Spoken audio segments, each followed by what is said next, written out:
सरांनी मला जो विषय आधी सुचवलेला, पण माझ्याकडे सध्या काही प्रेझेंटेशन वगैरे नाहीये किंवा मी म्हणजे त्याच्यामध्ये जास्त वेळ सध्या घालवत नाहीये. माझा वेळ हा जास्तीत जास्त वाचन आणि कंपन्यांचा अभ्यास आणि इतर पुस्तकांचं वाचन याच्यामध्येच. तर त्या अनुषंगाने तुमच्याकडे जर काही प्रश्न असतील तर ते पाठवावे.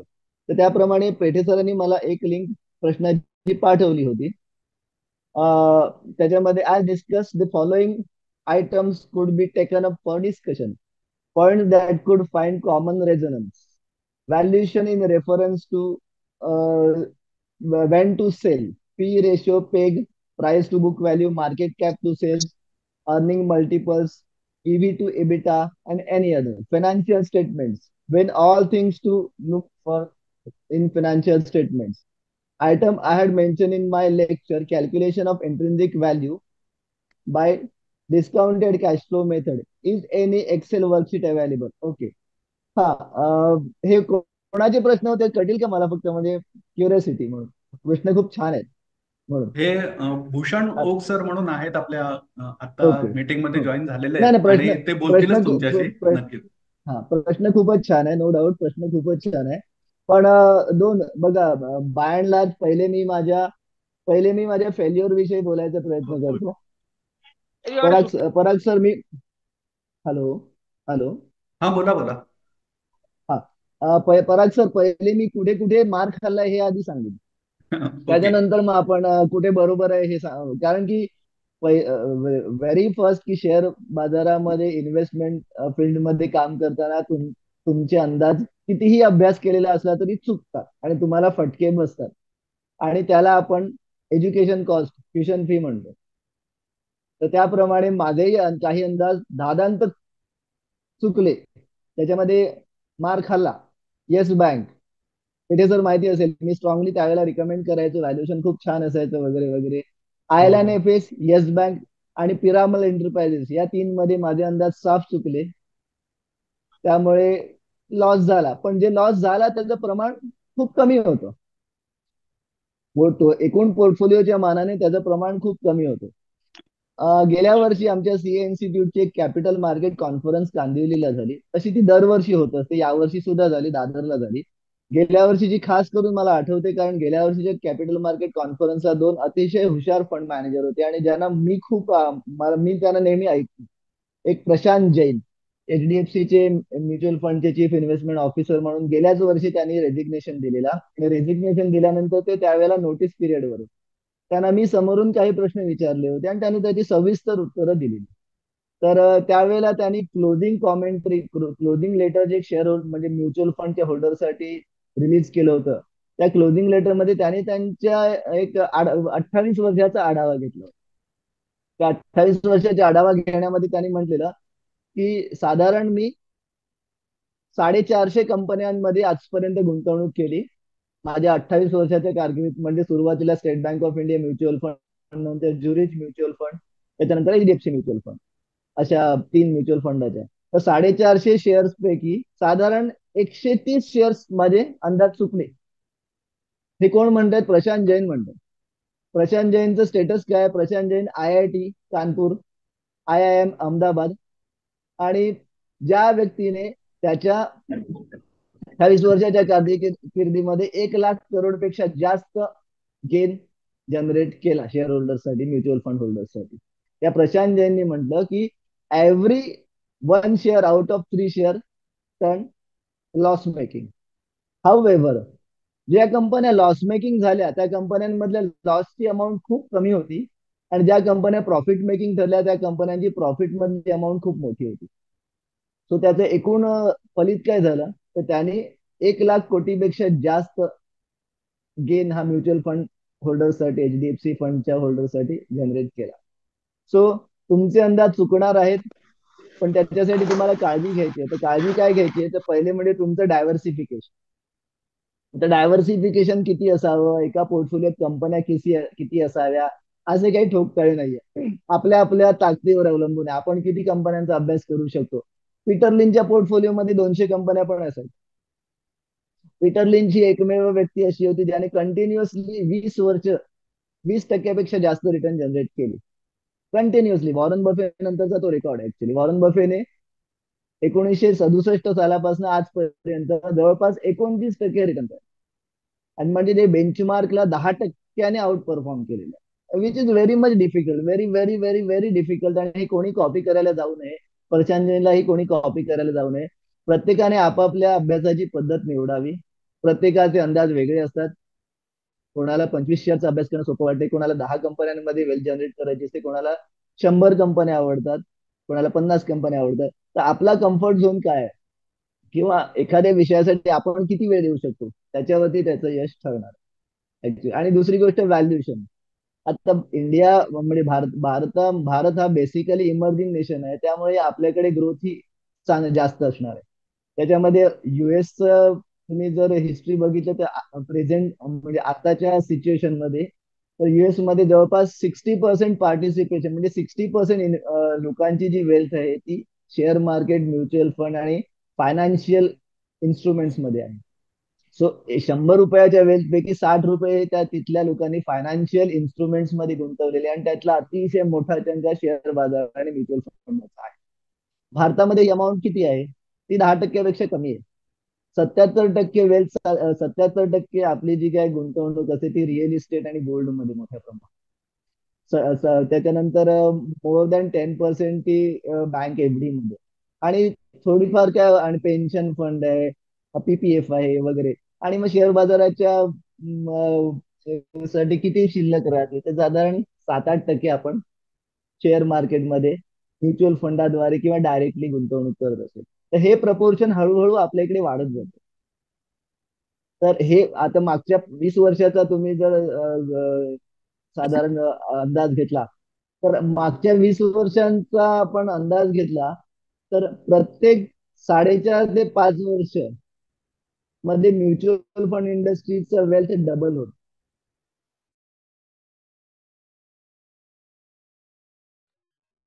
आताचे म्युच्युअल फंड इंडस्ट्री 41 लाख कोटीपेक्षा जास्त गेलाय. हा बरोबर 20 लाख कोटीचा होता. हा 2014 साली ज्या वेळेला सरकारमध्ये बदल झालेला त्यावेळेला 8.5-9 लाख कोटीचा होता. आणि हा 2010 साली 4.5 लाख कोटीचा होता. सो 2009-10 पासनं आतापर्यंत बघितलं म्हणजे साधारण 14 वर्षामध्ये आपलं म्युच्युअल फंड इंडस्ट्रीचं असेट अंडर मॅनेजमेंट साधारण 10 पटीने वाढलंय. 10 पटीने वाढलंय. ज्या वेळेला इंडस्ट्री फ्युचरमध्ये 4.5-5 वर्षात, एखादी इंडस्ट्री 4.5-5 वर्षात दुप्पट होते, म्हणजे वर्षाचा ग्रोथ हा 18%चा 20%चा झाला. हा खूप मोठा ग्रोथ आहे. सो हे एक महत्वाचं कारण आहे. पेठे सर आपण म्हटलं त्याप्रमाणे मार्केटचा पी चढा राहणार आहे. त्याच्यानंतर आपले इथे व्हॅल्युएशन हे काही काळापुरतं तरी, म्हणजे जिथपर्यंत आपलं मार्केट मॅच्युअर होत नाही तोपर्यंत आपल्या इकडचे शेअर मार्केटले शेअर्सचे व्हॅल्युएशन हे चढे राहणार आहे. फॉर एक्झाम्पल सांगायचं झालं तर इन्शुरन्स सेक्टर, ज्यावेळेला एचडीएफसी लाईफ इन्शुरन्स बाजारमध्ये लिस्ट झाली, त्यावेळेला तिचं valuation nearly 6 times it's embedded value होतं. एम्बेडेड व्हॅल्यू म्हणजे एक वेगळी कॉन्सेप्ट आहे, त्याच्यावर हवी असल्यास आपण नंतर डिस्कस करूया. तर जगभरामध्ये बघितलं तर अमेरिकेमध्ये इन्शुरन्स कंपन्यांचे व्हॅल्युएशन हे 2 to 2.5 टाइम्स एम्बेडेड व्हॅल्यू होतं मॅक्सिमम. आणि आपल्या इकडे एचडीएफसीचं व्हॅल्युएशन 6 पट होतं. आता आताच्या घडीला एचडीएफसीची एम्बेडेड व्हॅल्यू किती आहे, तर तुम्ही जर चेक केली तर ती साधारण कुठेतरी मला वाटते 32-35 हजार कोटीच्या घरामध्ये आहे. तर आता ते व्हॅल्युएशन थोडंसं रॅशनलाइज झालं. तरी सुद्धा आपली इंडस्ट्री महाग आहे, कारण का आपल्या इकडे पेनिट्रेशन खूप अजून व्हायचंय. आपल्या इकडे इन्शुरन्सचं पेनिट्रेशन व्हायचं, आपल्याकडे जनरल इन्शुरन्स, लाईफ इन्शुरन्सचं पेनिट्रेशन अजून सुद्धा सिंगल डिजिट मध्ये, 4%, 5%, 6%च्या घरामध्ये. एकूण घेतलं तर ते 5-6% लाईफ अधिक जनरल. तर त्यामुळे आपल्या इथे पेनिट्रेशन लेवल खूप कमी असल्यामुळे पेनिट्रेशन होत राहणार आहे. आणि त्यामुळे लोकांचं पार्टिसिपेशन शेअर बाजारामध्ये वाढत राहणार आहे.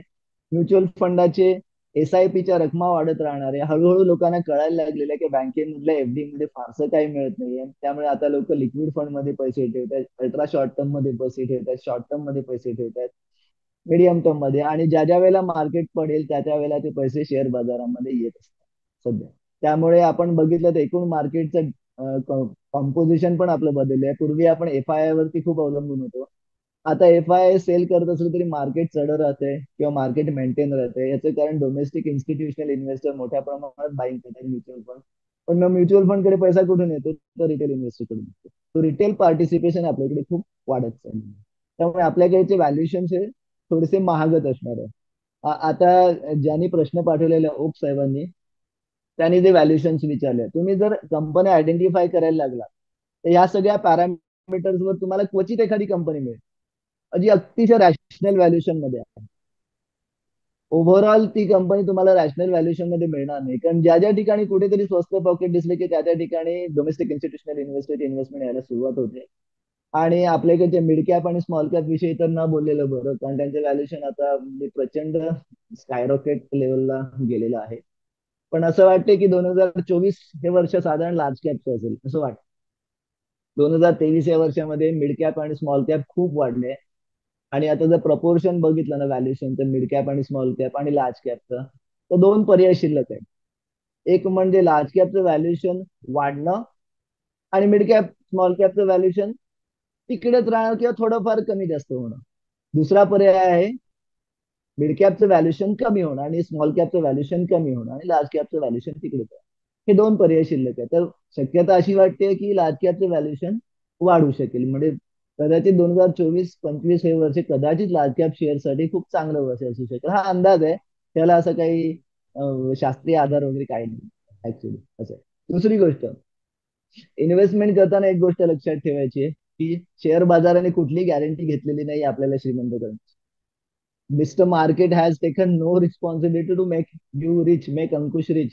No, it's our responsibility to ring fence our portfolio. आपला पोर्टफोलिओ रिंग फेन्स करायचा आहे. आपला पोर्टफोलिओ शक्यतो असा बनवायचा आहे आपल्याला की ज्याच्यामध्ये बीटा आपला कमी असू शकेल, ज्याच्यामध्ये व्होलॅटिलिटी आपली कमी असू शकेल. मार्केट जर ज्या प्रपोर्शन मध्ये पडते त्याच्या प्रपोर्शन मध्ये आपला पोर्टफोलिओ कदाचित थोडासा कमी पडू शकेल, आणि त्याप्रमाणे रिटर्न व्यवस्थित मेंटेन करता येतील आपल्याला. आणि साधारण 4.5-5 वर्षाला दुप्पट करता आला पोर्टफोलिओ, तर तो बेंचमार्क आपण अचीव्ह केला असं म्हणता येईल. आता त्या गोष्टी खूप कठीण आहे, पण अभ्यासाने या गोष्टी शक्य होत आहेत. हा पेठे सर, आता मला म्हणजे थोडक्यात जे काही रायडर्स द्यायचे होते ते दिलेले आहेत मी. आता आपण गप्पा गोष्टींना सुरुवात करू शकतो. कोणाचे प्रश्न असेल तर जरूर विचारा. ओके. हॅलो. भूषण सर, तुम्हीच अनम्यूट करून तुमच्या प्रश्नांना उत्तर मिळाले तर विचारू शकता. हो. अ, नमस्कार अंकुश सर, आणि नमस्कार खूप खूप नमस्कार नमस्कार. हा, खूप खूप धन्यवाद. एक तर मला खूप बरं वाटतंय की आमच्या या खूप मोठ्या ग्रुपमध्ये बफेट आणि मंगरचं नाव घेणारे फारच कमी लोक आहेत.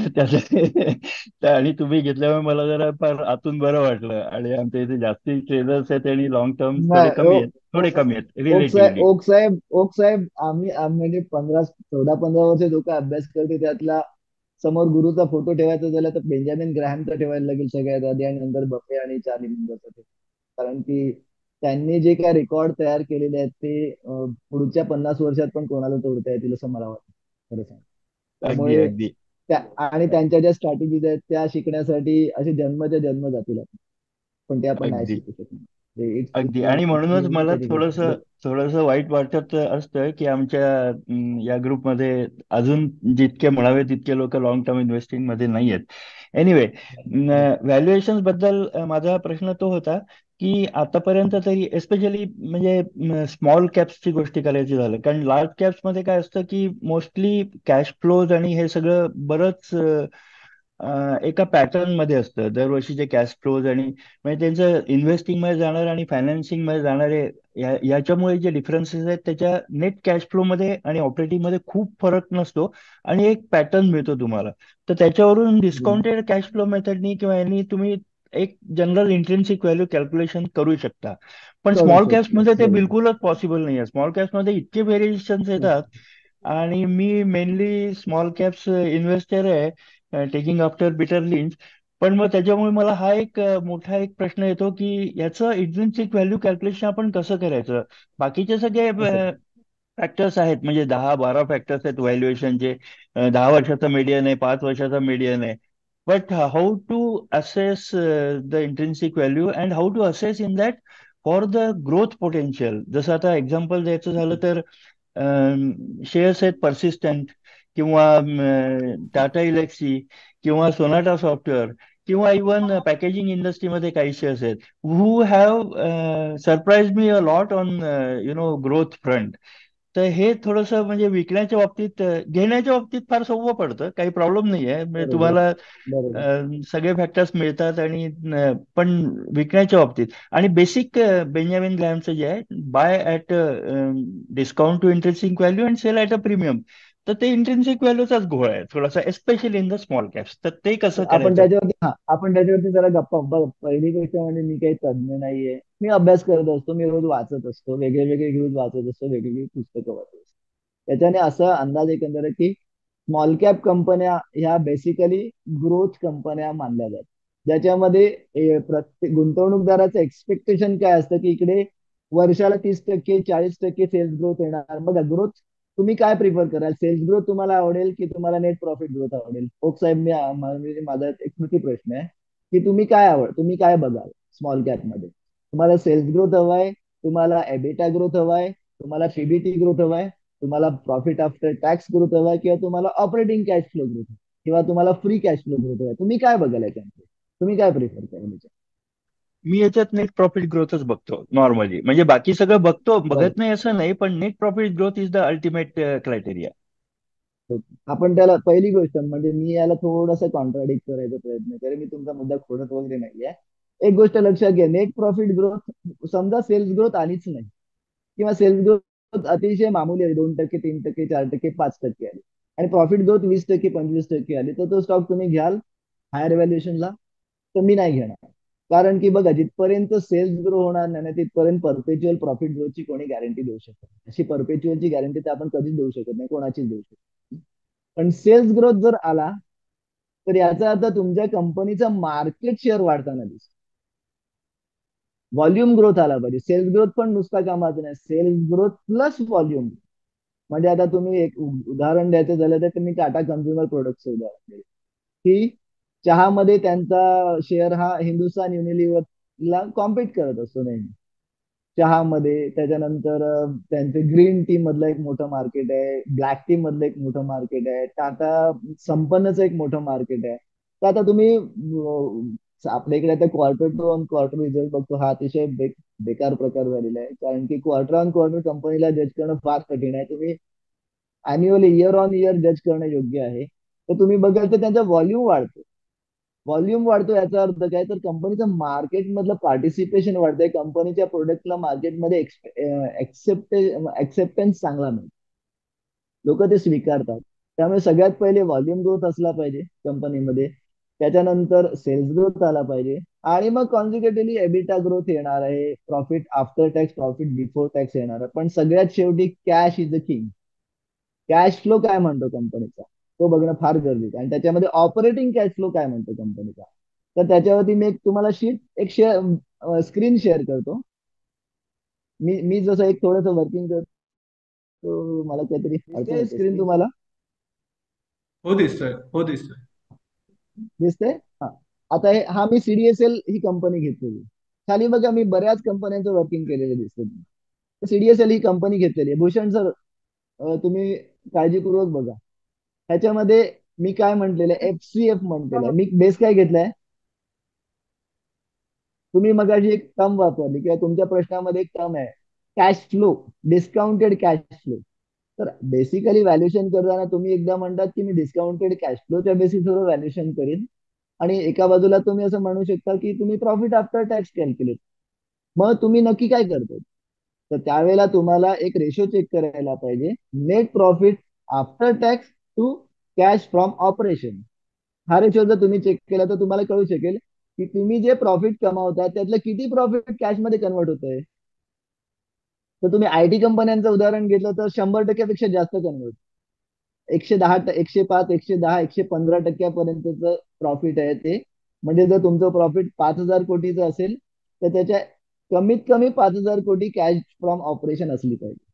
जर तुम्ही कन्झ्युमर गुड्स कंपन्यांचं कॅल्क्युलेट केलं तर ती सुद्धा साधारण 80 ते 90%च्या घरामध्ये असते.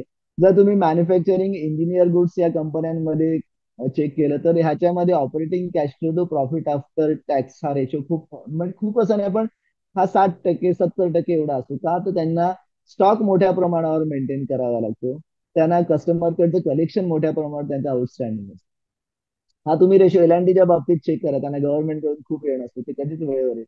मग अशा वेळेला काय करायला लागतं, त्यांना त्यांना ओढी घ्यायला लागते. ओढी घेतला म्हणजे त्यांना त्याच्यावर इंटरेस्ट पे करायला लागतो, म्हणजे नॅचरली त्यांचं प्रॉफिट मार्जिन एरोड.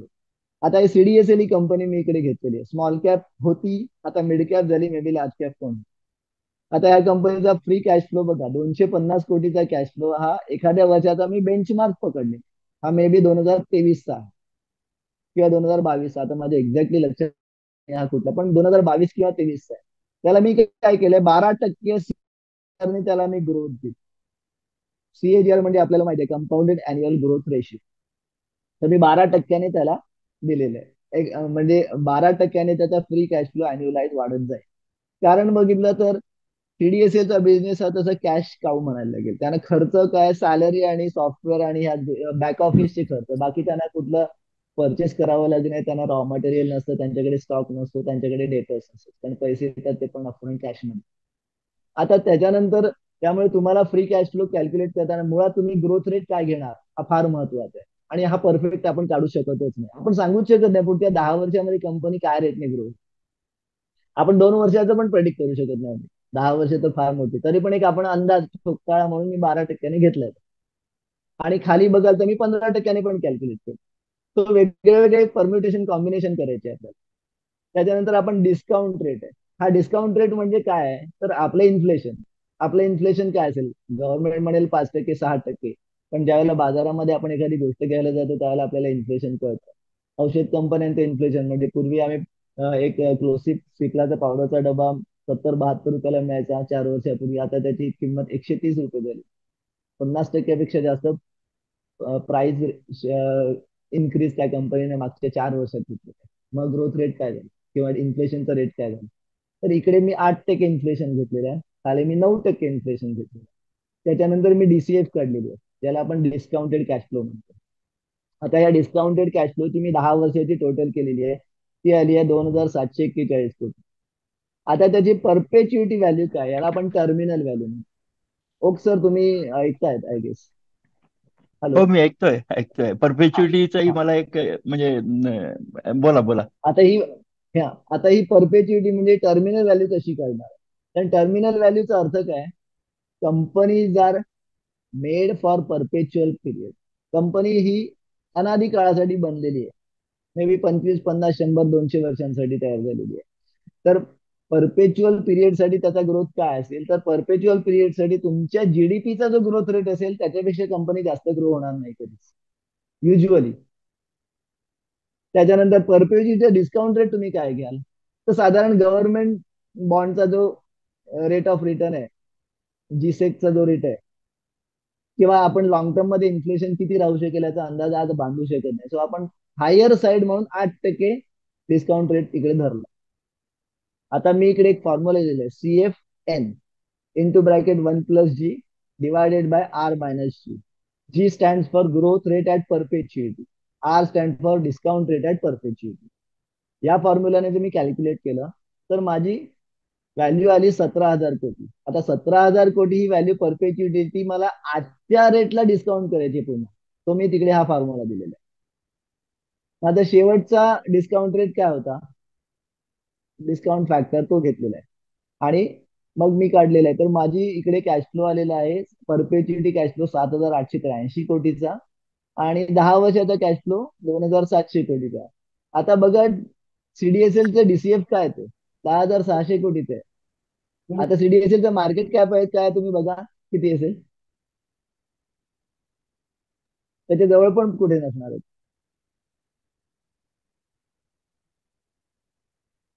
हॅलो. किती आहे माझ्या स्क्रीनवर दिसत नाहीये, तुम्हीच सांगा. हा, नाही मीच बघतोय, मला एवढं पाठ नसतं, एवढं काही रोज मी स्क्रीन नाही घेऊन बसत कधी. पण मी तुम्हाला एक उदाहरण देतोय की तुम्ही डिस्काउंटेड कॅश फ्लोने कॅल्क्युलेट करायला जाल तर तुम्हाला हवी ती व्हॅल्यू कधीच येणार. फार क्वचित येईल, म्हणजे कोविड सारख्या काळामध्ये ज्यावेळेला मार्केट दणदणून कधीतरी आपटेल कुठल्या तरी कारणाने, असं मार्केट कधीतरी 7-8 वर्षातून एकदा पडतो, रोज नाही पडत. त्यामुळे सीडीएसएल सीडीएसएल ची मार्केट साधारण 19,700 कोटी रुपये. याचा अर्थ सीडीएसएल मी ज्या वेळेला घेतला ना त्यावेळेला सीडीएसएल मी साधारण 900 - 950 रुपयाच्या रेटला मी त्याला बाय केला होता. म्हणजे नंतर तो मध्ये सुरुवातीला तो अगदी 500 रुपयावर होता, नंतर तो 1500 - 1600 रुपयावर गेला, नंतर करेक्ट होऊन पुन्हा तो एक मधल्या काळामध्ये 900 - 950 मी 940च्या रेटला तो घेतला होता. त्यावेळेला तो मला प्रॉपर व्हॅल्युएशनला मिळाला. म्हणजे मला तो साधारण 10,000 11,000 कोटीला मिळाला होता. आता त्याचं व्हॅल्युएशन दुप्पट झालेलं आहे. म्हणजे आता तुमच्या कम्फर्ट झोन मध्ये बसतो का? माझ्या कम्फर्ट झोन मध्ये हा नाही बसत. आता हा शेअर 1889 रुपये किंवा 1900 रुपयाला आहे. आता याचं पी मल्टिपल बघितलं तर 61 आहे. आता पी ला किती महत्व द्यायचं हा पण एक डिस्कशनचा मुद्दा आहे. पी ला पूर्ण महत्व मी देत नाही, कारण प्रॉफिट कसंही डिस्टॉर्ट करता येतं. शेवटी तुम्हाला कॅश फ्लो बघावे. आता तुम्ही खाली जर 15%चा ग्रोथ फॅक्टर धरला तर ते साधारण 11,500 कोटी. असे तुम्ही वेगळे वेगळे रेट देऊन तुम्ही कॅल्क्युलेट, तुम्ही 13%चा ग्रोथ रेट घेतला तर 8,500 कोटी रुपये. असे वेगळे वेगळे ग्रोथ रेट घेऊन तुम्हाला व्हॅल्युएशन काढायला लागते. आणि जर तुम्हाला असं वाटलं की हे व्हॅल्युएशन माझ्या बेंचमार्क व्हॅल्युएशनशी खूपच, आय मीन कंपनीच्या मार्केट कॅपशी हे खूपच मोठी तफावत दाखवतो, मी सोडून देईन तो शेअर नाही घेत. तो आपल्या व्हॅल्यू रिलेम मध्ये बसत नाही. तसंच मी आता आपण घेऊया सीडीएसएल ही अतिशय छोटी कंपनी म्हणून घेतली. आता आपण टीसीएस करू. टीसीएसचं व्हॅल्युएशन त्यावेळेला मी एक वर्किंग केलं होतं. टीसीएस चे साधारण कॅश फ्लोचे ट्रेंड बघून टीसीएस चे ग्रोथ रेट मी 12% घेतला. टीसीएस ला डिस्काउंट फॅक्टर मी 10% घेतला. मी डिस्काउंट फॅक्टर टीसीएस ला जास्त घेतलाय कारण software industry is prone to rapid changes. त्याच्यामध्ये चेंजेस खूप फास्ट येत असतात. त्याच्यामुळे रिडंडंट होण्याची प्रोबॅबिलिटी खूप जास्त असू शकते. सॉफ्टवेअर कंपनीमध्ये मोनोपोली अशी लॉंग टर्म मध्ये कोणाची फारशी राहत, कारण की लगेच कॉम्पिटिटर त्याच्यापेक्षा चांगलं काहीतरी घेऊन येऊ शकतो. हा धोका कायम असणार. सो टीसीएसचा जो शेवटच्या 2022चा जो कॅश फ्लो आहे 36,900 कोटीचा कॅश फ्लो, त्याला मी 12% ग्रोथ दिला आणि याला मी 10% डिस्काउंट केला. याला मी डिस्काउंट रेट हायर वापरले कारण टेक्नॉलॉजी कंपनीमध्ये रॅपिड चेंजेस येतात, डिस्काउंट हा जास्तच घ्यायला. तर याची डीसीएफ आली 10 वर्षाची 3,65,000 कोटीची. त्याच्यामध्ये मी परपेच्युटी व्हॅल्यू काढली. परपेच्युटी व्हॅल्यू काढताना मी बघा परपेच्युअल ग्रोथ रेट काय धरला 7%. असं आपण प्रिझ्युम करूया पुढच्या एक मोठ्या काळामध्ये आपली इकॉनॉमी 60%ने वाढेल. किंवा असं आपण धरूया की पुढच्या काळामध्ये आपली इकॉनॉमी पुढच्या 20 वर्षांमध्ये 25 वर्षांमध्ये ती काय 10%ने वाढणार नाहीये. ती लोअर सिंगल डिजिट म्हणजे 4% 5%नेच वाढणार. पण टेक्नॉलॉजी असल्यामुळे कदाचित तिकडे ग्रोथ थोडा जास्त मिळू शकेल आपल्याला. कारण टेक्नॉलॉजीची गरज सगळ्यांना आहे. टेक्नॉलॉजीचा रॅपिड यूज केल्यामुळे तुमची कॉस्ट ऑफ प्रोडक्शन डाऊन होते, तुमची एम्प्लॉई कॉस्ट डाऊन होते, तुमची ओव्हरऑल कॉस्ट डाऊन. त्याला मागणी राहील. सो त्या अनुषंगाने आपण 60% ग्रोथ रेट दिला. डिस्काउंट रेट परपेच्युइटीचा आपण 10%च ठेवला. असं वर्किंग केलं तर साधारण 9,06,000 कोटीला ही कंपनी पोहोचते. आणि बरोबर टीसीएसचा शेअर काही महिन्यांपूर्वी, अगदी 2-3 महिन्यांपूर्वी त्याच भावाला ट्रेड होतो. तुम्ही आता तो किती झाला 13,67,000 कोटी, पण आता हा 3132चा शेअर 3700 रुपयावर गेलेला. सो हा 3100 ला असताना हा माझ्या व्हॅल्युएशनशी बरोबर मिळता जुळता होता, त्यावेळेला मी टीसीएस घेतला. म्हणजे लार्ज कॅप मध्ये आपले अंदाज थोडेसे जास्त व्यवस्थित येऊ शकतात, स्मॉल कॅप मध्ये ते अंदाज करणं फार कठीण. कारण की ग्रोथ रेट काय असेल माहिती नाहीये.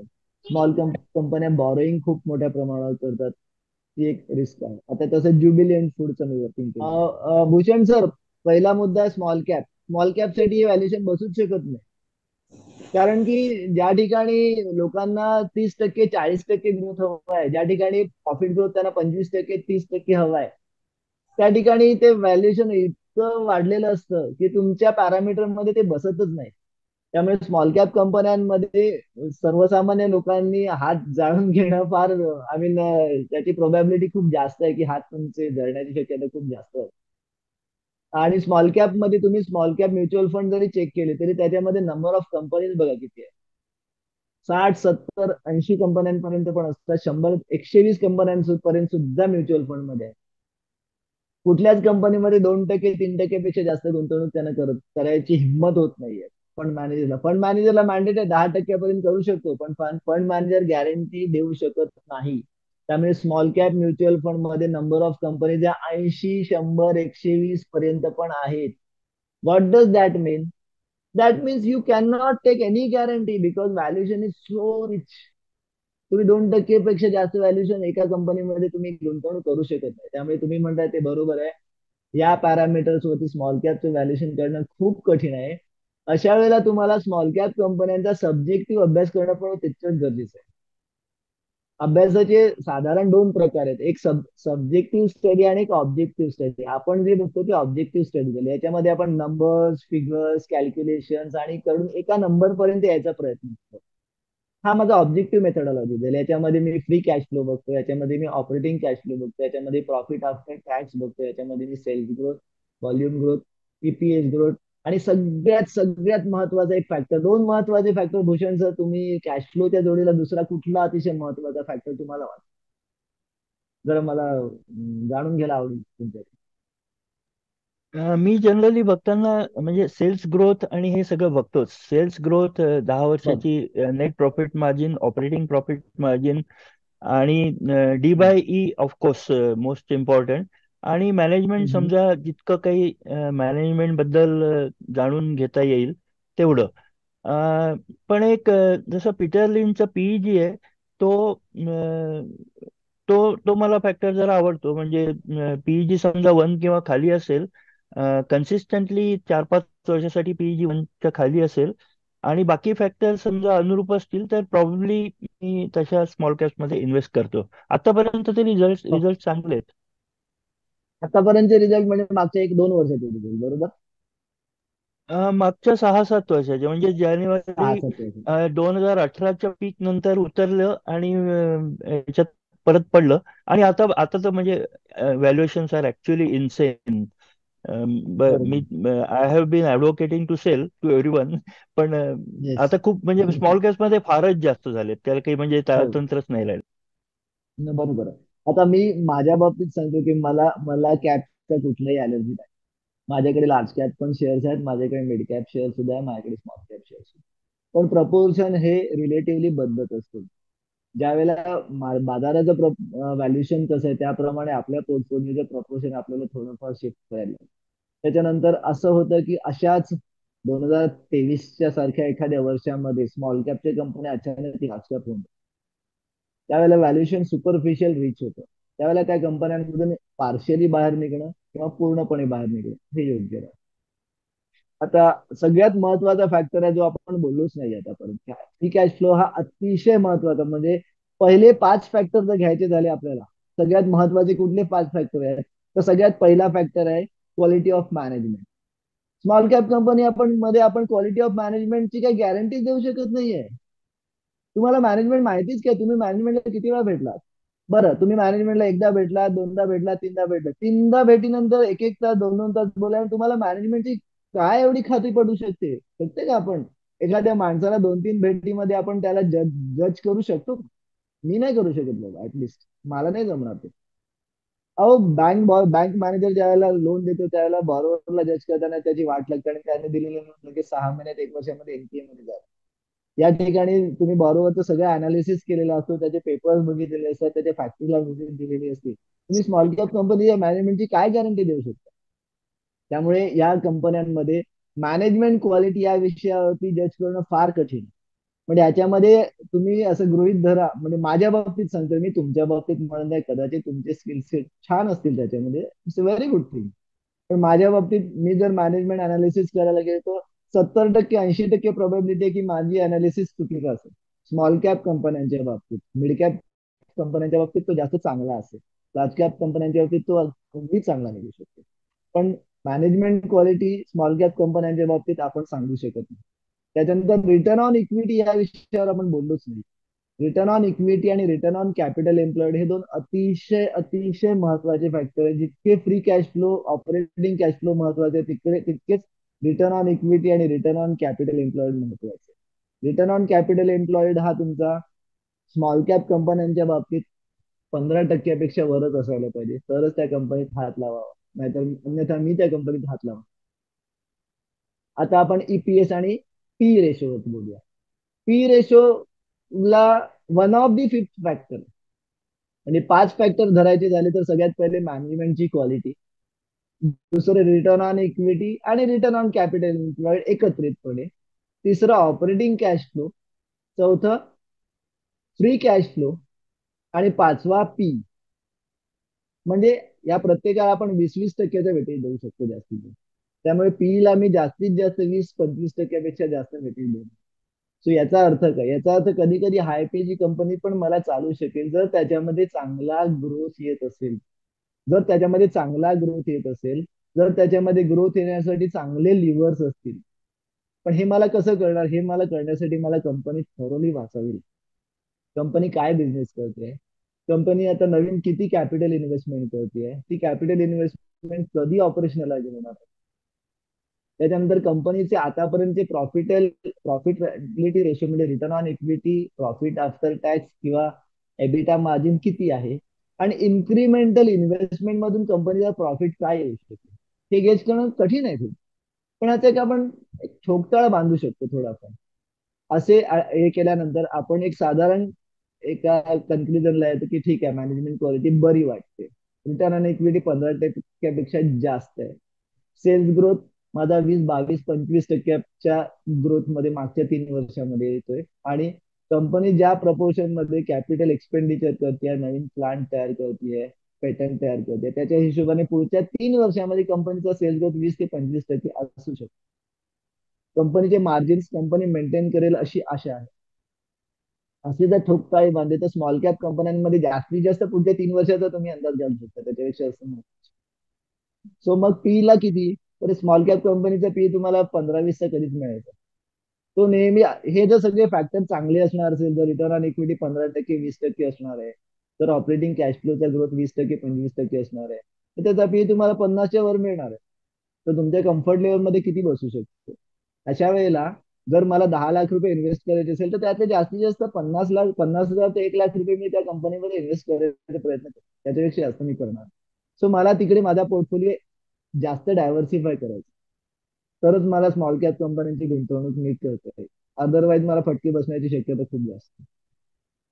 आणि या अनुषंगाने असंच मी ज्युबिलंट फूडचं व्हॅल्युएशन केलेलं, किंवा किंवा बर्जर पेंट एक स्मॉल त्यावेळेला छोटी कंपनी होती, बर्जरचं व्हॅल्युएशन केलं. बर्जरचं व्हॅल्युएशन पण बघा, मी 15%चा फ्री कॅश फ्लो ग्रोथ घेतलेला. मी इकडे कुठेही नेट प्रॉफिट ग्रोथ घेतलेला नाहीये, कारण नेट प्रॉफिट हा मला योग्य पॅरामीटर वाटत नाहीये. नेट प्रॉफिट अनेक प्रकारे डिस्टॉर्ट करता येऊ शकते, हे मी सीए म्हणून बोलतो, चार्टर्ड अकाउंटंट म्हणून बोलताना. डिफर्ड टॅक्स मध्ये जरी चेंज केला ना, मी डिफर्ड टॅक्स मध्ये जर चेंज केला तर तुमचा एपीएस अख्खा बदलून जातो. डेप्रिसिएशन मध्ये चेंज होतो, कितीतरी प्रोव्हिजन ज्या नॉन कॅश प्रोव्हिजन आहेत, provision for gratuity, provision for leave encashment, हे नॉन कॅश प्रोव्हिजन.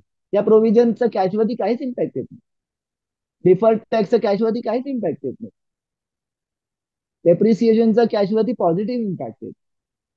तो हे जे फॅक्टर आहे हे कॅश न्यूट्रल आहे किंवा कॅश पॉझिटिव्ह फॅक्टर.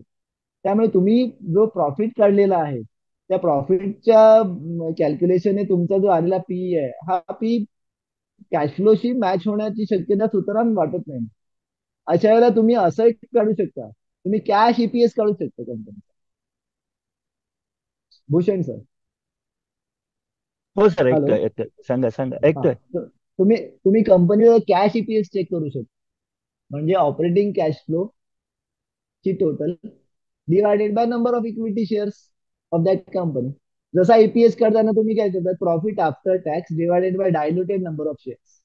आपण डायल्युटेड ईपीएस बघतो नेहमी, बरोबर आहे. त्याचप्रमाणे आपण डायल्युटेड कॅश ईपीएस बघू शकतो. कॅश अर्निंग किती आहे, प्रॉफिट अर्निंग झालं, पण कॅश ईपीएस, कॅश अर्निंग किती आलंय तुमचं, तर हे तुम्ही कसं काढणार? तर तुमचा ऑपरेटिंग कॅश फ्लो ते नेट प्रॉफिटचा रेशो. समजा तुमच्या कंपनीने एक 1,000 करोडचा प्रॉफिट तयार केलेला, जनरेट केलेला आहे, आणि तुमचा ऑपरेटिंग कॅश फ्लो 1,200 कोटीचा आहे. What does that mean? That means your operating cash flow is 120% of your net profit. So naturally तुमचं ईपीएस पण 120% जाणार. अशा वेळेला जर तुम्ही नॉर्मल ईपीएस कॅल्क्युलेट केला तर तो समजा आला 50, आणि जर तुम्ही कॅश ईपीएस काढला तर ते 20% कमी येणार आहे, म्हणजे किती येणार आहे? 45 येणार. तुमचं डिसिजन बदलू शकतो. त्यामुळे माझा फोकस राहील रिटर्न ऑन इक्विटी आणि कॅश फ्लोला जास्त भर असेल माझा. म्हणजे 100 मार्कापैकी पहिले 25-30 मार्क मॅनेजमेंटच्या क्वालिटीला, उरलेले 25 mark return on equity, return on capital एम्प्लॉईडला, आणखीन 30 मार्क 40 मार्क कॅश फ्लोला, आणि उरलेले 15 ते 20 मार्क मी प्राइस अर्निंग रेशोला देईल. त्याच्यापेक्षा जास्त हे हे साधारण एक अंदाज आहे. म्हणजे असे याचे काही बेंचमार्क नाही, त्याचे काही बेंचमार्क नाही. बरं पेठे साहेब, मी एक डिस्क्लोजर देतो की बाबा इकडे ज्या आपण कंपन्या डिस्कस करतो या प्युअरली एज्युकेशन पर्पजच्या आहे. ह्याच्यामध्ये कुठलंही बाय सेल रेकमेंडेशन नाही आहे. त्यातल्या काही कंपन्या माझ्याकडे आहेत, मी घेतल्या पण आहेत, मी विकल्या सुद्धा. किंवा आता काही कंपन्यांना मी हात सुद्धा राहिला, लाईक पीडी लाईटला मी कधी घेतलेलीच नाही. पीडी लाईट माझ्याकडे नाहीच आहे. एशियन पेंट माझ्याकडे कधीच नव्हती किंवा आजही नाही आहे. ज्युबिलंट फूड मी विकली आहे. सो अशा अनेक साऱ्या कंपन्यांचा एक अंदाज म्हणून आपण करतो. मी विप्रोचं वर्किंग करून बघितलंय. मी एलटीटीएस हा माझा अतिशय आवडता शेअर आहे, for that matter no recommendation. LTTS Pethe sir तुम्हाला आठवत असेल कदाचित काही गोष्टी. हो हो हो, आठवतात. हा, एकदा एकदा 2018-19 साली मी बँक ऑडिट करताना मला कोणीतरी डिस्टर्ब करायला आलं बँकेमध्ये, आणि मी एल अँड टी टेक्नॉलॉजीची बायची ऑर्डर टाकणार होतो 15 शेअरची, आणि माझ्याकडून चुकून 1500 शेअरची ऑर्डर होती. आणि त्यावेळेला बरोबर त्याचा भाव होता 14,500 रुपये, आणि बरोबर, त्यावेळेला मला त्याचा भाव वाटतं. होता 14.5. करेक्ट करेक्ट, ती लॉंग हा, टर्म ऑर्डर तुम्ही काहीतरी टाकून ठेवणार होतात आणि ते एक्झिक्यूट झाली, असं काहीतरी. कोटक मधलं तुमचं अकाउंट होतं मला वाटतं ते.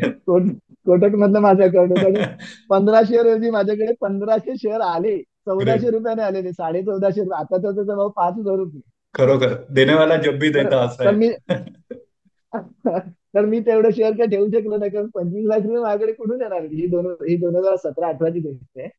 तर त्यावेळेला तेवढे पैसे माझ्याकडे नव्हते. मी साधारण 200 शेअर त्यातले ठेवले आणि बाकीचे विकले, आणि अक्षरशः ते 200 शेअर 1400 रुपये आता 5,000 रुपये होतात. सो त्यावेळेला मी त्याचे कॅल्क्युलेशन बघा केलेलं कधीतरी. म्हणजे हे मी रिसेंट केलंय. तर माझं एल अँड टी टेक्नॉलॉजीचं व्हॅल्युएशन जे आहे 20,600 कोटी रुपये, आणि आता त्याचं व्हॅल्युएशन कुठे 40-45 हजार कोटी रुपये, if I am not wrong. तर अशा वेगळ्या वेगळ्या पॅरामीटरने व्हॅल्युएशन करून बघितलं. मी इकडे 12%चा डिस्काउंटेड रेट दिला. खाली खाली मी 11% फ्री कॅश फ्लोचा ग्रोथ रेट घेतला.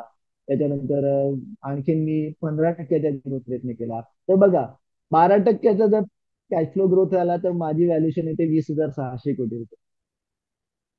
11%चा घेतला तर ती 15,000 कोटी येते, आणि जर 15%चा ग्रोथ रेट घेतला तर ती 42,000 कोटी येते. ही माझ्या व्हॅल्युएशनशी मिळती जुळते. इफ यू कॅन चेक नाव, तर तुम्हाला L and T technology valuation असंच कुठेतरी 45-50 हजाराच्या कोटीच्या व्हॅल्युएशनला मिळेल. साधारण आणि 55,000 कोटी आता शेअर. हा, बोला त्या- बोला. त्याचा एलटीटीएसचा ऍक्च्युअल सीएजीआर किती पडतोय, म्हणजे सेल्स ऍज वेल एज प्रॉफिट्स 5 वर्षाचा? 15 ते 18-20% रेंजमध्ये आहे सर. आता तुम्ही बघ, 5 वर्षाचं म्हणतो ना आपण. थांबा, सांगतो तुम्हाला आताच सांग. आता त्याचा सेल्स आहे साधारण 8,500-9 हजार कोटी रुपये. 2022 साली 6,500 कोटी होता. 2021 साली 5,500 कोटी होता. 2020 साली पण 5,500 कोटीच होता. त्याच्या आधी 5,000 कोटी होता. त्याच्या आधी 4,500 कोटी. म्हणजे 2017 साली या कंपनीचा सेल 3,200 कोटीचा होता, जो आता जवळपास 8,500-9 हजार कोटीचा होईल. म्हणजे साधारण 5-6 वर्षामध्ये तिप्पट. म्हणजे सेल्स ग्रोथ हा 20%पेक्षा ऍव्हरेज जास्त येतो. ही कंपनी पूर्वी स्मॉल कॅप मध्ये होती, मग मिड कॅप मध्ये गेली, आता लार्ज कॅप. आणि ही कंपनी माझ्याकडे मागचे 5-6 वर्षापासून आहे, आणि I am very very happy with this company.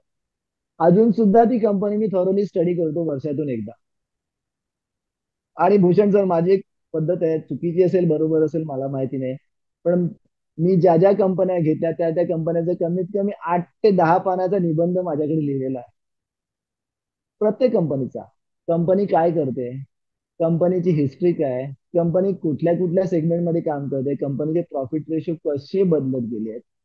त्याच्यानंतर मग अॅन्युअल रिपोर्टचे एक्सट्रॅक्ट करतो. मॅनेजमेंट क्वालिटीवरती त्याच्यावरती मॅनेजमेंटची हिस्ट्री पण बघायला लागते, कुठली फ्रॉडची हिस्ट्री आहे का, कुठली कॉर्पोरेट गव्हर्नन्सच्या कंप्लेंट्स आहेत. बोर्ड ऑफ डायरेक्टर बघायला पाहिजे, घरातलीच किती माणसं आहेत.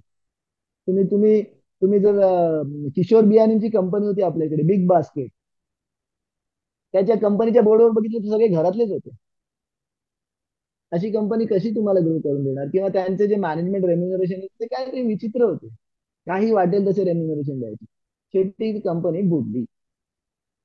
त्याच्यानंतर एक एक्स्ट्रीम व्हॅल्युएशन झाल्यानंतर बाबा आपल्याला त्या कंपनीत राहायचंय का? बघा, मी स्वतः लॉंग टर्म इन्व्हेस्टर, माझ्याकडे टायटनचा शेअर हा 260 265 रुपयाची बाईंग आजही आहे. साधारण 400 शेअर मी टायटनचे 2014 साली 260 270च्या ऍव्हरेजने घेतलेले आहे. आता साधारण हे 3600 3700च्या रेंज. सो माझी इन्व्हेस्टमेंट साधारण 12 ते 13 14 पट गेलेली आहे. अजून सुद्धा मला विकायची घाईच नाही, इच्छाही होत नाही. कारण कंपनीचा सेल्स 22% वाढतोय, 20% वाढतोय, कंपनीचा ऑपरेटिंग कॅश फ्लो वाढतोय, कंपनीचं मार्केट मधलं जे स्थान आहे ते उंचावतच चालेल. नंबर ऑफ स्टोअर्स प्रत्येक वर्षाला वाढत चाललेली आहे. कंपनी पूर्वी वॉच कंपनी होती, म्हणजे पूर्वी टायटनचं कंपोजिशन कसं होतं, तर 70-80% सेल्स हा वॉच मधून यायचा, 25-30% हा इतरत्र यायचा. आता टायटनचा 82-85% सेल्स हा ज्वेलरी मधून, आणि फक्त घड्याळात असेल 12% आहे, आणि 2-3% शेअर चष्मा आणि फ्रॅग्रन्सेस वगैरे बिझनेस. सो अशी कंपनी आहे की ती 12-14 पट झालेली आहे, पण मला विकायची अजिबात घाई नाही. म्हणजे अक्षरशः त्या कंपनी माझी मध्ये माझी इनिशियलची काहीतरी 1.5 लाख रुपयाची गुंतवणूक आता 17-18 लाख रुपये झालेली. मला काही घाई नाहीये. मात्र ऍट द सेम टाइम माझ्याकडे डीमार्टचा शेअर होता, जो IPO चे शेअर होते 300 रुपये. ते शेअर रिचेस्ट व्हॅल्युएशनला मी विकले. योगायोगाने माझ्या विकल्यानंतर ते व्हॅल्युएशन खालीच गेलं, कधीच वरती गेलं. 4300 मी ते शेअर विकले. आणि नंतर तो शेअर 3300 3200 पर्यंत यायला अजूनही तो 4000च्या पट्ट्यात खेळते. माझे व्हॅल्युएशन अजून आलेलं नाही. सिमिलर वे मध्ये माझ्याकडे एलअँड इन्फोटेक ही कंपनी होती. ती साधारण कोविडच्या आधी 1400-1500 ते 1700-1800 रुपयांनी घेतलेली. हे व्हॅल्युएशन साधारण 4300 रुपयाच्या आसपास गेल्यानंतर मी ते विकले. त्याच्यानंतर तो मग आणखीन पुढे गेला. मला दुःख नाही, कारण माझं मी तिप्पट कमावलं त्याच्यात. पण त्याच्यानंतर मग मी L&T टेक्नॉलॉजी आणि HCL टेक मध्ये इन्व्हेस्ट करणं पसंत. कारण की एक साईज मोठी आहे, फटके बसायची शक्यता कमी आहे, ग्रोथ रेट हा मॉडरेट असेल, आणि प्रॉफिटेबिलिटी मेंटेन असेल. So that that is all. Sir म्हणजे प्रत्येकाच्या. हा, बोला ना, बोला. सर अभिजित पाटील बोलतोय, नमस्कार. नमस्कार, बोला. मला मी ना एक टेक्निकल जास्त बघतो, आणि एक लेमॅन पॉइंट ऑफ व्ह्यू ज्यावेळेस फायनान्शियल बघतो ना, त्यावेळेस त्याचे सेल्स, त्याच्यानंतर त्यांचे अर्निंग पर शेअर, त्यांचे लायबिलिटीज, ह्या 4-5 पॉइंट्स मी बघतो. मग जस्ट तुम्हाला एक विचारायचं झालं तर, पराग मिल्क फूड हा जो स्टॉक होता ना, तो 2 वर्षापूर्वी समहाऊ 120 ला कसा तरी सस्टेन व्हायचा. आज तो 232 रुपयावर आहे. पण त्यांच्या मार्केट कॅप पेक्षाही त्यांचा सेल्स फिगर आणि एक्सपेन्स फिगर जास्त आहेत. जसं तुम्ही म्हटलं, ROC बघायला पाहिजे, ROC अजूनही 10च्या खालीच आहे. त्यांचा PE वाढलेला आहे. आणि अशा केसमध्ये आपण कसं डिसाईड करायला पाहिजे की परागला आपण हात लावायचा की नाही? आपण स्क्रीन ओपनच करूया, करा. आपण स्क्रीनवर ओपन करूया. ही कंपनी मला काही फारशी आवडली नाही, खरं सांगू. बघा, आता ही झालं झालं. कंपनी आहे, म्हणजे झालं ना. आता या कंपनीचा मार्केट कॅप बघा 2700 कोटी रुपयांचा आहे. रिटर्न ऑन इक्विटी बघा साहेब, 8%.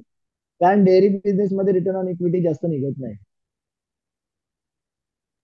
ओके. डेअरी बिझनेस मध्ये याच्यापेक्षा जास्त रिटर्न ऑन इक्विटी निघूच शकत नाहीये. कारण की डेअरी बिझनेस मध्ये तुम्ही अभ्यास कराल ना, तर अमूलचा अभ्यास, अमूलचा सेल 60 भरमसाठ सेल.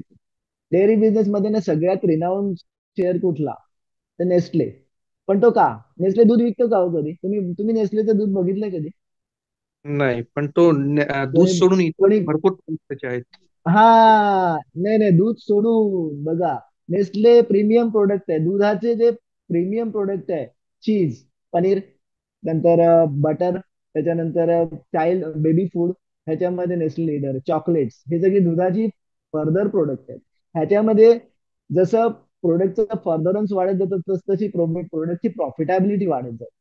त्यामुळे तुमचं प्रॉफिट, कंपनीचं मार्जिन वाढत जातं. आता पराग मिल्क फूड सुद्धा मिल्क प्रोडक्ट मधली कंपनी आहे. याचा रिटर्न ऑन इक्विटी आहे 8%, आणि आता प्राइस अर्निंग रेशो आहे 34%. आता ही 3500 कोटीची कंपनी. आता आपण नेस्ले बघू. नेसले बघा, रिटर्न ऑन इक्विटी बघा साहेब त्याचा 138%, 108%. 2.5 लाख कोटीची कंपनी आणि प्राइस अर्निंग रेशो 89. आता आपण खाली येऊया त्याच्या आणखी. 88-89चा प्राइस अर्निंग रेशो हा माझ्यासाठी खूप मोठा, मला खूप रिच वाटतो, त्यामुळे मी त्याला हात लावायला जाणार नाही. पण पण आता आपण त्याचा नेट प्रॉफिट बघूया.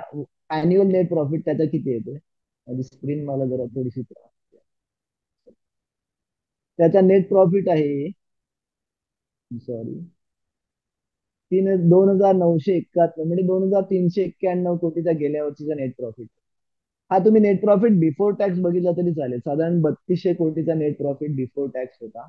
आता आपण त्याचा ऑपरेटिंग कॅश फ्लो बघूया, 2,200 कोटीचा, साधारण 70-80% ऑपरेटिंग कॅश फ्लो. पण नेसले हा प्रीमियम प्रोडक्ट मध्ये असल्यामुळे त्याचे व्हॅल्युएशन नेहमी रिच राहणार आहे. आणि पराग मिल्क फूड हा फक्त दूध विकणार आहे. त्याचे बाय प्रोडक्ट्स काय आहे, दुधाचे दही असेल, पनीर असेल, पण तिकडे मार्जिन नाहीये. ज्यावेळेला तुम्ही चीज आणि फर्दर प्रोडक्ट मध्ये जातात, ज्यावेळेला तुमचा ब्रँड खूप पेनिट्रेट होतो, त्यावेळेला तुमच्याकडे प्राइस पॉवर येते, प्राइसिंग पॉवर. नेसलेने प्राइस कितीही वाढवण्यात तरी नेसलेची बेबी फूड हे विकणारच आहेत. पण ही चॉकलेट जी आहे नेसलेची, कुठली फेमस चॉकलेट्स आपल्या नेसलेच्या, त्या विकणारच आहे.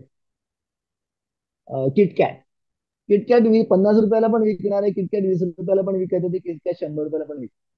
ही प्राइसिंग पॉवर कंपनीकडे, पराग मिल्क फूडकडे तशी प्राइसिंग पॉवर आहे का. मला वाटत नाही आहे असं. त्यामुळे त्याचा रिटर्न ऑन नाही. इक्विटी बघा, बघा रिटर्न ऑन इक्विटी वरूनच कळते तुमच्या कंपनीकडे प्राइसिंग पॉवर आहे किंवा नाही. तिकडे नाही दिसत आहे प्राइसिंग पॉवर. आता आपण आयटीसी कडे येऊ. आयटीसी कंपनीवरती मी नेहमी पॉझिटिव्ह राहिले. मार्केटने काय म्हटलं मी कधीच त्याच्याकडे लक्ष दिलं नाहीये. माझ्याकडे 200 रुपयाची बाईंग आहे आणि सिग्निफिकंट पोर्टफोलिओ माझा आयटीसी मध्ये आहे. आणि म्हणजे साधारण मे बी 10%च्या अराउंड माझी इन्व्हेस्टमेंट आयटीसी. आता ती थोडीशी कमी झाली. तर ह्याचा रिटर्न ऑन इक्विटी बघा 39-29 आहे. हा जर तुम्ही आधी 2-3 वर्ष आधी बघितला असेल तर हा 20%, 22%च्या घरात. कारण त्याचं असं होतं की सिगरेट बिझनेस मध्ये रिटर्न ऑन इक्विटी खूप स्ट्रॉंग आहे. 60% तर मार्जिन, प्रॉफिट मार्जिन सिगरेट मध्ये. 60-65% was the EBIT of cigarette business. पण आयटीसी गेले 20 वर्षापासून एफएमसीजी मध्ये पेनिट्रेट करायचा प्रयत्न करतो. 2002-2003 पासून त्याने बिस्किट आणि सनफिस्ट, आणि तो त्यांचा सेगमेंट जो होता एफएमसीजी मधला, तो 2020 नंतर प्रॉफिट जनरेट करायला लागला. त्याच्यामध्ये बघाल तर आयटीसी सुरुवातीला सनफिस्टची मारी बिस्किट विकायची, ग्लुकोज बिस्किट विकायची सनफिस्टची. हळूहळू त्यांनी पामलाईट आणली. पामलाईट मध्ये त्यांनी फायबर रिच बिस्किट आणली. पामलाईट मध्ये त्यांनी आणखीन प्रीमियम रेंजची बरीचशी बिस्किट आणली. त्यांनी डार्क फंटॅसी आणली. त्यांनी डार्क, तर ही जी प्रोडक्ट होती ही मार्केटला नवीन प्रोडक्ट होती. थोडक्यात त्यांनी एक नवीन कॅटेगरी मार्केटमध्ये क्रिएट करतात. ती कॅटेगरी क्रिएट केल्यामुळे त्यांना स्वतःची प्राइसिंग पॉवर होईल. पण त्याचा परिणाम दुसरा पण असा झाला की लगेच ब्रिटानियाने ती बिस्किट आणली. तर तुम्ही फार दिवस ती कमांड नाही करू शकत प्राइसिंग पॉवर. तर तुम्हाला एका सर्टन पिरियड पर्यंत चांगलं प्रॉफिट मिळते, त्याच्यानंतर तुम्हाला नॉर्मल प्रॉफिट मिळायला सुरुवात होते. पण त्याचा ओव्हरऑल पिक्चर काय बघा आयटीसी. आता आयटीसी 550 रुपयावर असल्यावर सुद्धा तो प्राइस अर्निंग रेशो त्याचा 30च आहे. त्याचा रिटर्न ऑन इक्विटी 40 आहे. त्याचा रिटर्न ऑन कॅपिटल एम्प्लॉईड 40 आहे आणि रिटर्न ऑन इक्विटी 29-30 आहे. त्याचा डिव्हिडंड येईल अजूनही 2.5-3%. हे कुठलंही बाय रिकमेंडेशन नाहीये. पण आता त्याचा सेल्स ग्रोथ बघा, सेल्स ग्रोथ बघा मागच्या 5 वर्षाचा. तर कोविडच्या किंवा आधीच्या याच्यामध्ये हा 3 वर्ष स्टॅग्नंट, 49,000, 50,000 कोटी, त्याच्यानंतर 60,000 कोटी, त्याच्यानंतर 70,000 कोटी. सेल्स ग्रोथ बघा त्याचा. लार्ज कॅप कंपनी सुद्धा 20% सेल्स ग्रोथ देऊ शकते. रिलायन्सचा शेअर माझ्याकडे चौपट झालाय, चांगला सेल्स ग्रोथ आलाय तिकडे. तो असं काही नाहीये की तुम्हाला सेल्स ग्रोथ आणि तुम्हाला तुम्हाला चांगलं प्रॉफिट करण्यासाठी स्मॉल कॅप कंपनीच हवी. तुम्हाला लार्ज कॅप कंपनी, सर, तुम्ही योग्य व्हॅल्युएशनला बाय केली असेल तर तुम्हाला चांगल्यापैकी प्रॉफिट कमावून मिळू शकते. माझ्याकडे म्हणजे माझ्याकडे टाटा टाटा कंझ्युमर प्रोडक्ट, साधारण माझी बाईंग ही कुठेतरी 400 रुपयाच्या आसपास, आणि त्यांनी चांगला प्रॉफिट दिलेला. आयटीसी मध्ये माझी बाईंग कुठेतरी 200, 250 रुपयाच्या. पॅटर्न मध्ये माझी बँक अगदी 250-300 रुपयाच्या आसपास.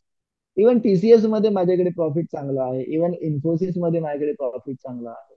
पण small cap company L&T technology माझ्याकडे तिप्पट चौपटीला आहे. सो तुम्ही काय प्राइसला बाय करता ते फार महत्वाचं आहे. जर तुम्ही आताच्या व्हॅल्युएशनला स्मॉल कॅप बाय करायला गेलात, पराग मिल्क फूड जर तुम्ही या व्हॅल्युएशनला बाय करायला गेला, I don't see any chance you will make money. मला वाटत नाही.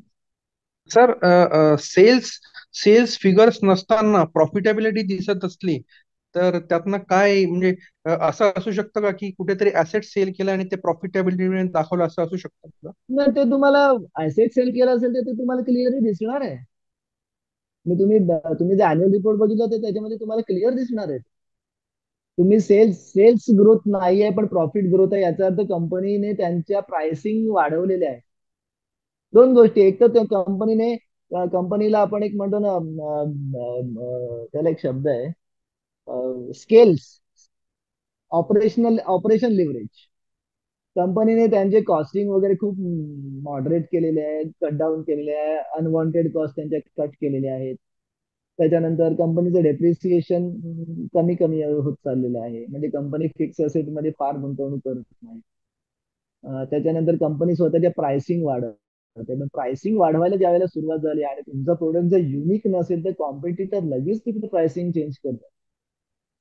जर जर आयटीसीने बिस्किटच्या प्राइसिंग मध्ये व्हॅरिएशन आलं किंवा टाटा कन्झ्युमर प्रोडक्टने चहाच्या प्राइसेस खूप वाढवल्या, लगेच हिंदुस्थान युनिलिव्हर तिकडे ग्रुप बॉन्ड प्राइसेस रिवाइज करणं ताबडतोब, अगदी काही दिवसात, आणि लगेच तिकडे सेल्स ड्रॉप होतात. सो हे मार्केट खूप मार्केट सेन्सिटिव्ह आहे. नमस्कार, करंदीकर बोलतो मी. क्विकली एवढंच विचारायचंय की आपण इन्व्हेस्टर म्हणून मला एवढंच विचारायचंय की आता तुम्ही जसे शेअर सांगितले की मी हे 2014ला एवढ्या बेसिक जे काय प्राइसला सांगितलं, तर इन्व्हेस्टरनी विकावेत कधी शेअर? हा त्याचा वैयक्तिक प्रश्न आहे, पण तरी एक ढोबळ मानाने कधी विकले पाहिजे? व्हॅल्युएशन ज्या वेळेला खूप रिच लेवलला जातं, जेव्हा माझ्या कम्फर्टच्या बाहेर जातं, त्यावेळेला मी त्याला विकणं पसंत.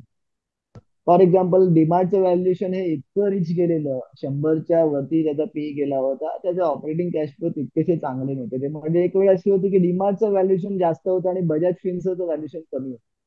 त्यावेळेला मला असं प्रकर्षाने वाटलं की हे व्हॅल्युएशन खूप महाग आहे, हे व्हॅल्युएशन टिकणं शक्य नाही. कारण डीमार्टचा स्टोअर ग्रोथ तेवढ्या प्रमाणात येत नाहीये. डीमार्ट जेमतेम 25, 30, 35 स्टोअर्स वर्षाला ओपन करते. आणि डीमार्ट मध्ये एक चेंज मला दिसला की डीमार्टचा ग्रॉसरी सेल्स वाढत चाललेला आहे, त्यामुळे सेल्स ग्रोथ दिसतोय पण प्रॉफिट ग्रोथ कमी दिसतोय, कारण त्यांच्या डिस्क्रिशनरीचा सेल्स कमी कमी होत चाललेला.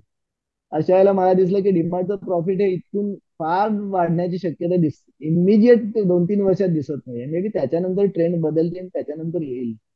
त्यामुळे त्यावेळेला डीमार्ट मी विकणं पसंत केलं. बरोबर. हा, आता येतोय. हा हा, येतो येतो. हॅलो. हा, नाही, बेसिक मला सर एवढंच विचारायचंय की आपली समजा बेसिक बाईंग 10 लाखाची आहे आणि तो आता 45 लाख गेलाय आणि जस्ट बिकॉज मला कॅशची आवश्यकता नाहीच आहे, तर मग मी तो विकायचाच नाही का? कंपनीचा त्यावेळेला वैयक्तिक कॉल आहे, आय कॅन त्यावेळेला अंडरस्टँड.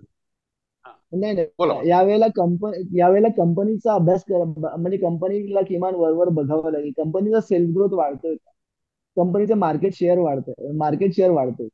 जर कंपनीचा मार्केट शेअर मेंटेन असेल किंवा वाढत असेल, तर कंपनीचा सेल्स ग्रोथ येत असेल आणि कंपनी आणखीन म्हणजे बिझनेस वाढवतच असेल, तर मला कशा विकायची आवश्यकता नाही वाटत तिथे.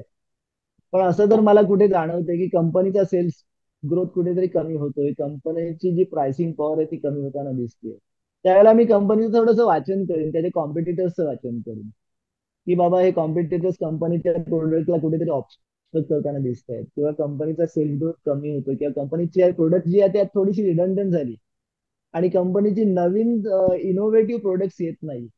असं जर मला दिसलं तर मग मी तो विकायचा प्रयत्न करेन. मी टायटनच्या बाबतीत का नाही विकत आहे अजून, तर तिकडे सगळंच छान होतंय.